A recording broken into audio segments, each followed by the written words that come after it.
Welcome back to Big Brother Review, and today we've got to talk about the aftermath of the explosive exits of Jenkin and Tom. And I gotta say, a lot of juicy stuff happened, a lot of weird stuff happened, and there was a very, very interesting, I say interesting, weird challenge that involved the housemates dressing up as cowboys for the day, which, yeah, that could have been cut, I'll be honest. But there's plenty to talk about, so let's dive straight in. The first thing we need to discuss is the brunch situation. So, in a very, very interesting twist, I say a twist, they were just given brunch, which consisted of like bagels and toppings for bagels, I guess. And I gotta say, there were some really uncomfortable moments, such as when Matty started to lick out the bagel. That was not the funnest moment of my life. I think that was genuinely quite sort of to watch. It was a case of I feel like they have gotten to the top five and there's sort of the drama has left the house and now they're just genuinely hanging out and being friends. So like as much as it is entertaining, I'm so glad that the sort of the things on Friday, the finales on Friday, because there's not really a lot of steam left in this series, unfortunately, and it's definitely starting to feel like that now that all of the drama, the dramatic people have left the house. We're left with sort of the like January situation, and then that is it. That's all we've got left. So like we've got one more episode tonight in which someone is getting evicted. I will talk briefly about that towards the end of the episode because we do know who's gone. And then obviously tomorrow's the finale. So two more episodes left. Bit crazy. Don't know what to expect from the last two nights. I got to agree with Tom, Jenkin, and Jordan when they were saying that the bagels chat scene was the worst thing that they've ever watched. Like genuinely, it was like watching five people who have nothing to talk about just talk about what's right in front of them. Like it was crazy how like every single comment was just, "Oh, these bagels are so lovely. Oh, this is such a lovely bagel. Oh, what a lovely topping I've put on my bagel." It just felt very sort of like surreal and like I gotta say, as much as last episode Tom and Jenkin were not being very nice to people, I felt in this episode that a lot of their stuff was very sort of valid that they were saying. Not obviously the stuff that they were being nasty about, but sort of when they were pointing out like this is so boring to watch, I was like, yeah, it is. It's so boring. What on earth are they thinking? And like there was a funny moment where Jenkin called Henry Jordan's boyfriend and he went, "He's not my boyfriend, he's my fiance." And I was like, that's so funny. I love that the fact that they're committed to being like husbands and fiancés and just it's so cute and it's so sweet and it's just melts my heart a little bit. So the house was transformed into the Wild West, and I gotta say the accents were not good from the housemates. Like, I can do a pretty decent Southern accent. That was not a Southern accent, and I apologize to all the Southern Americans.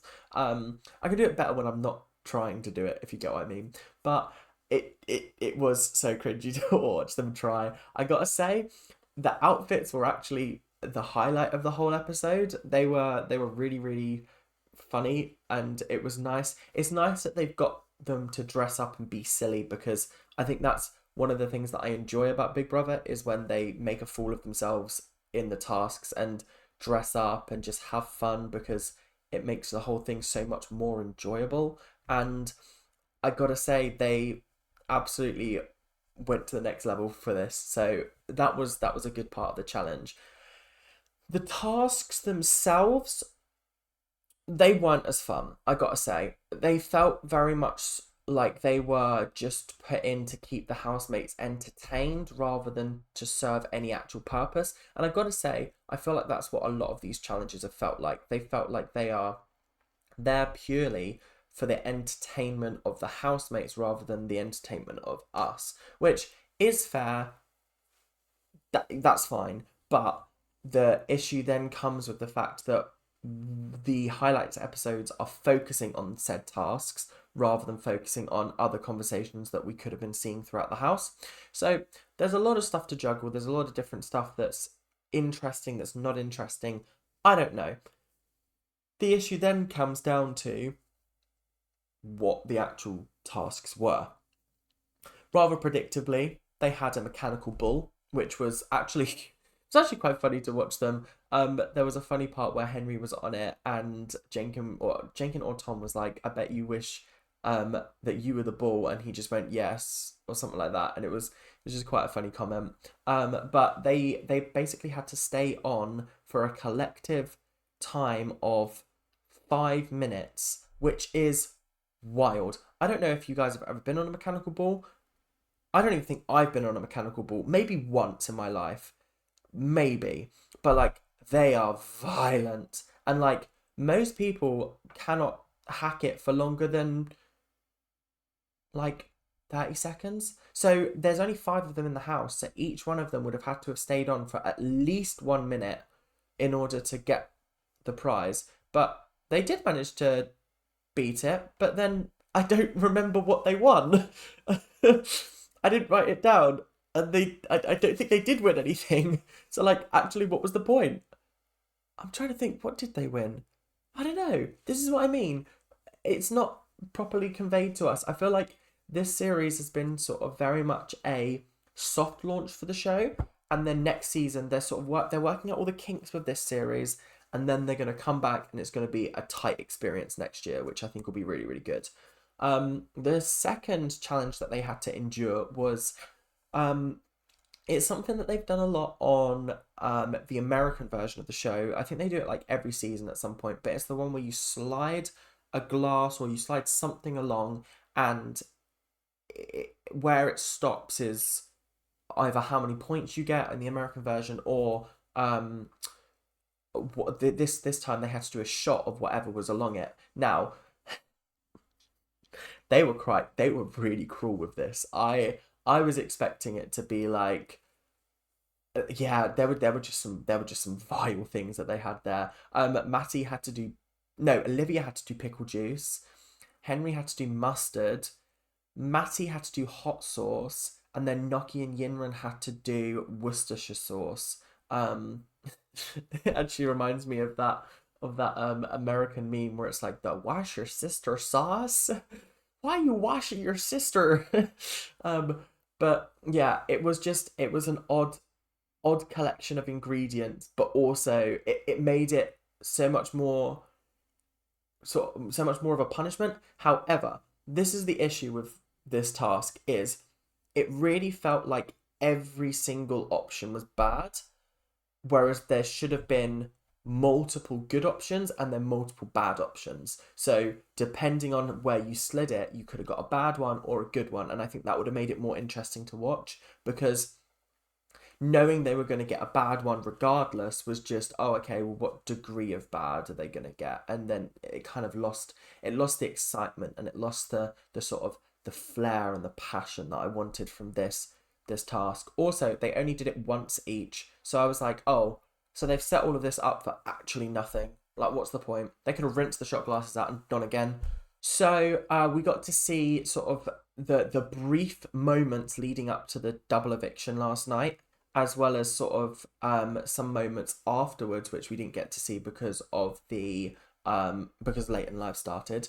And it was very, very interesting that Jordan came straight back into the house, told like the house exactly what Jordan and Tom wanted them to say, but then he was also spilling the beans about what they'd been saying behind their backs.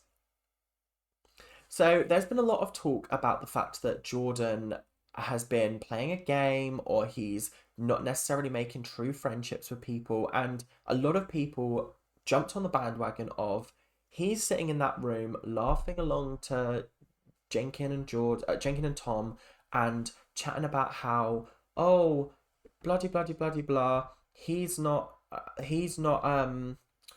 being genuine. He's not defending his friends. He's not doing this. He's not doing that. Listen, when you've got two people in a room who are nasty, they're not nasty. They're just being nasty about your friends. I've been in this situation before. People have chatted absolute shit about my friends before, in front of me, to me. And I've just sat there, nodded along, laughed in places where I need to, and then do you know what I've done? I've gone back and I've told my friends. Because that's what you need to do. If you stand up for your friends, you're just going to get fire back. I don't want fire. It's not my problem to deal with. If they're being nasty about my friend, I am going to tell my friend what's been said, and then I'm going to be like, right, what do you want to do about this? Because like I can fight on your behalf, but what do you want to do about it? If they're like, I don't actually care, like let them think that, then that's cool. I haven't wasted my energy. But if they're like, yeah, let's fight, cool, let's go.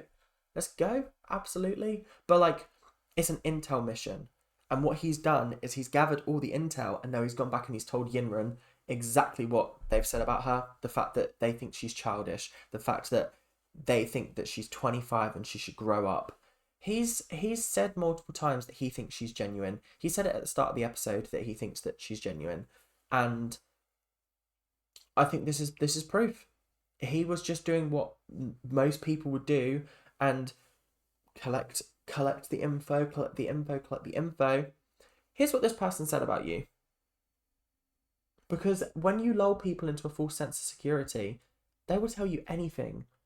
And if they're like someone that doesn't like your friend, yeah, lull them into a false sense of security. Get all the information out. Let them speak their true thoughts. Because as we saw with Tom, he won't do it to their face. So the only way you can do it is to lull them into a false sense of security.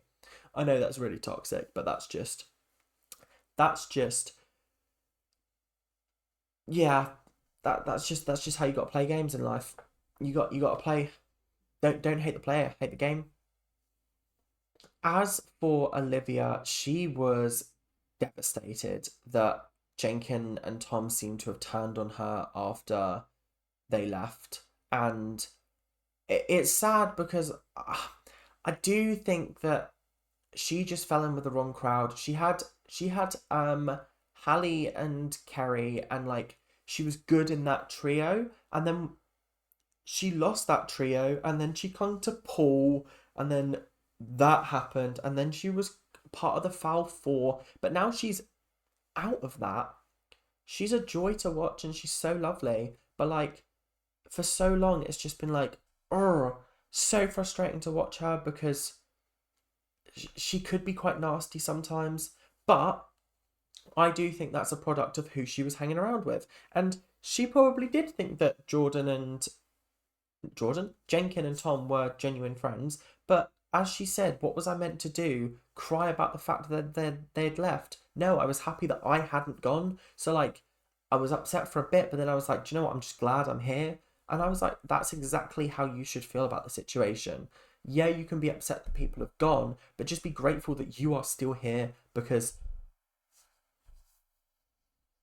that's how you got to be in life. That's exactly how you got to be in life. So it's probably time to talk about what happened with the live eviction. And well, there actually wasn't a live eviction. That's a complete lie. We were just told that someone had got evicted.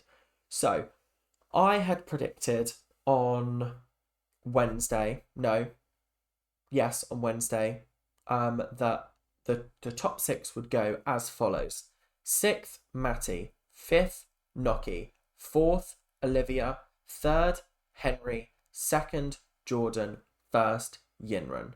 I would love Jordan to win, but I just think Yinrun has more support currently. Even though currently in the sort of Betty's booking, the bookies betting odds, Jordan is top, Olivia is second, Henry's third, Yinrun's fourth now, and then Noki, and then Matty. So, spoilers ahead. If you do not want to know the outcome of the eviction, do not continue watching, okay? Please do not continue watching.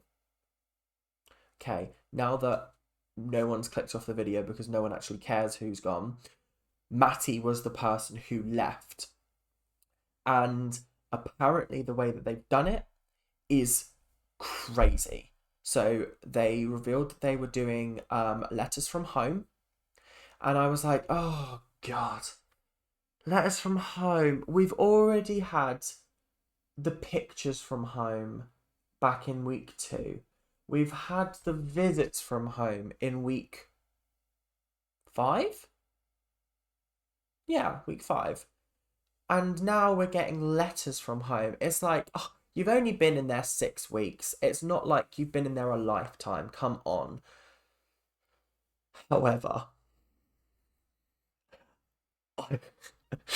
if the rumours are true, Matty's eviction is going to go down in history as one of the cruelest evictions ever, because he was last to receive his letter. Yinren opened it apparently and had to read out the words, Matty, you've been evicted from the Big Brother house. Oh, what? Oh God, I feel so sorry for him. I feel horrendous for him. How funny is that? How hilarious.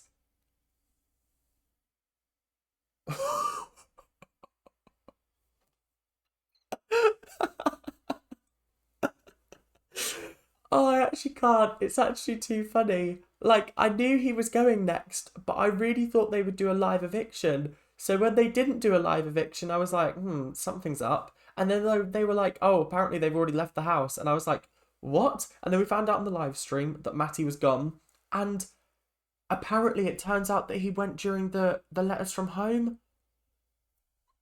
I mean, that's so iconic. Like, Matty's genuinely got one of the best Big Brother exits ever, even though it's a backdoor exit, which sucks.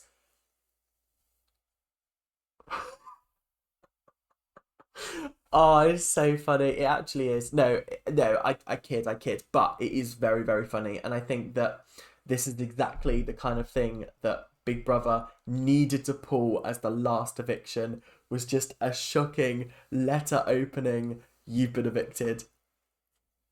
I'm so excited to watch that tonight. I think it's going to be hysterical, but also so dramatic to watch. Like, I think everyone's going to be shook, but also top 5. What a great top 5 we have. This is an absolutely fabulous top 5. Like, it's so strange because if you'd have told me at the start of the series, Henry, Noki, and Olivia would have made it to top 5, I would have said you are lying. You are lying through your teeth. Because top 5 for me, immediate, like first night, okay, maybe first 2 days. Top 5 was Kerry, Jenkin, Yinren, Jordan, maybe Hallie. Hallie was entertaining, but like, I don't know. Those are definitely the top 4. Like, and the way things have changed in this house is crazy. So like, this is going to be a very, very interesting finale. Like I said, I think it will go Noki, Olivia, Henry, Jordan, Yinren. That's my ranking currently. Not by how much I like them, but where they'll come in the rankings. But anything could happen. There was a poll that went out yesterday, and it was Yinren. It was Yinren, Jordan, Noki, Olivia, Henry. So Noki and Henry had switched, but I think the population that are voting on this maybe might have a different view. I don't know. Very, very interesting. Anything could change in the last couple of days. The vote does open again tonight, and we get another 5 votes. So you best believe I'm putting them again on Jordan because I want him to win. But I also feel like Yinren's going to get a lot more votes as well. So I don't know. I don't think many people would have voted for Matty, but well, obviously they didn't because that's how he ended up evicted in the first place. But here we are. So thank you guys very, very much for watching, and I will see you guys in tomorrow's episode. Tomorrow will be finale day for me as I'm recording, so you'll get finale video on Saturday. It might be a bumper episode, I don't know. There might be a lot to talk about, there might not be much to talk about, but we will break down what has happened. So thank you guys very, very much for watching. See you later. Keep on ranting. Bye now.